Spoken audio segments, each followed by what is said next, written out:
Okay, good. A car's in the driveway. It looks like she's home.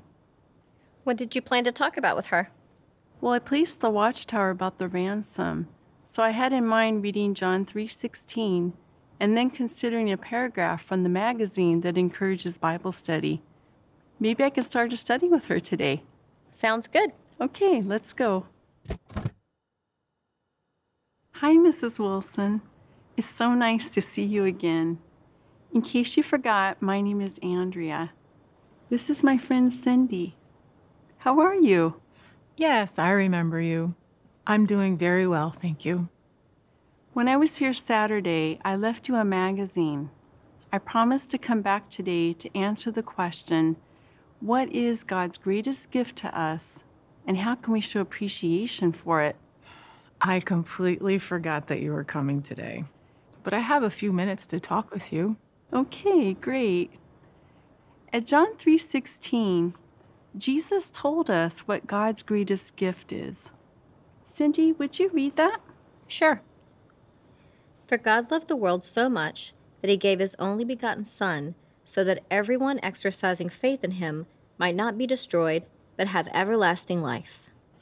Oh yes, I've read that before. Oh, good. So what is the gift that is referred to here? God's Son, Very good. And God gave us his Son for what reason? so that we can have everlasting life in heaven.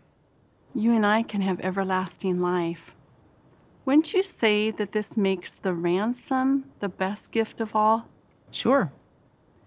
Notice what this paragraph on page 7 says about how to show our appreciation.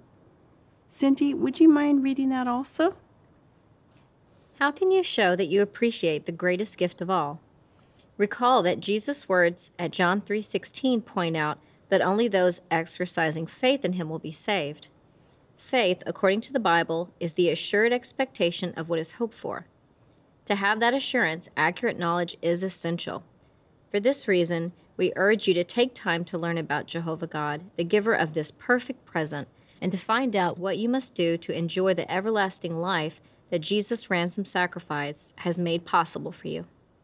So how can we show our appreciation? By learning more about God. Yes. I wanted to show you an excellent tool for that. This brochure is designed for short Bible discussions on 14 various topics. Have you ever wondered about any of these? Yes, this one. Why does God allow evil and suffering? Many wonder about that.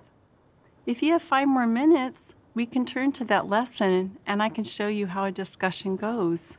Actually, my husband and I go to church every week, so that is not necessary. But I enjoyed reading the magazine you gave me. I'm glad you enjoyed it. Which church are you going to? The big one on the corner, just down the street. Oh, yes. I know where that is. Have you been going there for a long time? We started going back to church after we lost everything in the big flood a couple years ago. I'm sorry to hear about your loss. Our homes were damaged in the flood, too. It's a real challenge to rebuild, isn't it? Yes, it is. Well, I enjoyed our conversation, Mrs. Wilson. Maybe I can stop by from time to time to see how you and your family are doing. Since you're interested in why God allows evil, maybe next time I can show you what the Bible says about how evil began. Sure, that would be fine. The best time to catch me at home. I was hoping that you could start a study. Yeah, me too.